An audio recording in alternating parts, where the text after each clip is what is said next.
বাগদা গ্রাম পঞ্চায়েতের মিটিং হলে আমাদের পাড়া আমাদের সমাধান নিয়ে অনুষ্ঠিত হলো গুরুত্বপূর্ণ বৈঠক।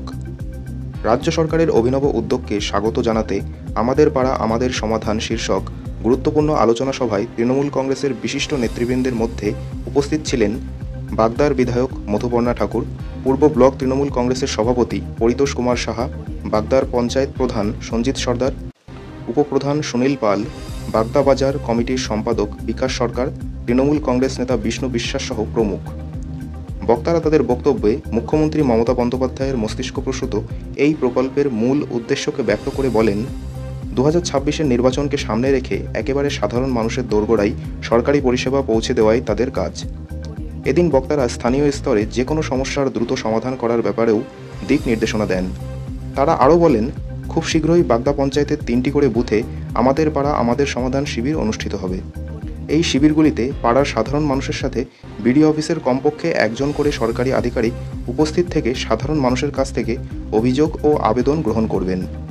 তারপর একটি নির্দিষ্ট সময়ের মধ্যে সেই সমস্যাগুলির সমাধানের ব্যবস্থা করবেন বলেও প্রতিশ্রুতি দেন নেতৃবৃন্দ। আমাদের পাড়া আমাদের সমাধান প্রকল্পে সমস্যা সমাধানের জন্য মূলত অগ্রাধিকার পাবে রাস্তাঘাট, জল সরবরাহ, বিদ্যুৎ, শিক্ষা প্রতিষ্ঠানের ছোটোখাটো সমস্যা ইত্যাদি।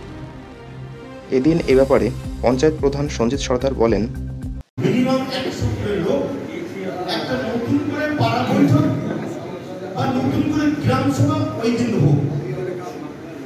কারণ 7 তারিখে আমাদের ক্যাম্প রয়েছে বাগদাতে। আমি সকলের দূর থেকে 100 মতো লোক বের করতে হবে। তুহিনের 2 দূর থেকে মিনিমাম 150 লোক বের করতে হবে।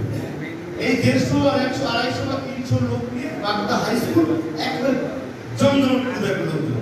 বলে বাবা কি হচ্ছে, মানে ওই দেখতে বিজেপি চমকে কিন্তু ঘরে ঢুকে যাবে। এটা আমাদের একটা নতুন কৌশল। পাশাপাশি আরেকটা বিষয়, আপনারা কিন্তু একেবারে নিশ্চিন্তে থাকবেন না যে আপনারা যেটা দিচ্ছেন সেই কাজটা হয়ে যাবে। তবে এমএলএ ম্যাডাম কথা দিয়েছেন বিডিও সাহেবের সঙ্গে, আমার তৃণমূল দলের নেতারা যে কাজগুলো দেবে সেটা উনি করিয়ে দেবেন। তৃণমূল কংগ্রেসের পূর্ব ব্লক সভাপতি পরিতোষ কুমার সাহা বলেন, আমাদের পাড়া আমাদের সমাধান। মমতা বন্দ্যোপাধ্যায় সাধারণ মানুষের, সাধারণ ভোটারদের অধিকার দিয়েছে যে আপনাদের পাড়ায় কি কি কাজ হবে সেই কাজের নাম আপনারা নথিভুক্ত করবেন। তার জন্য প্রত্যেকটা বুথে 10 লক্ষ করে টাকা দিয়েছে। আমাদের বাগদা ব্লকে 240টা বুথ, 10 লক্ষ মানে 24 কোটি টাকা। বাগদার বিধায়ক মধুপর্ণা ঠাকুর বলেন,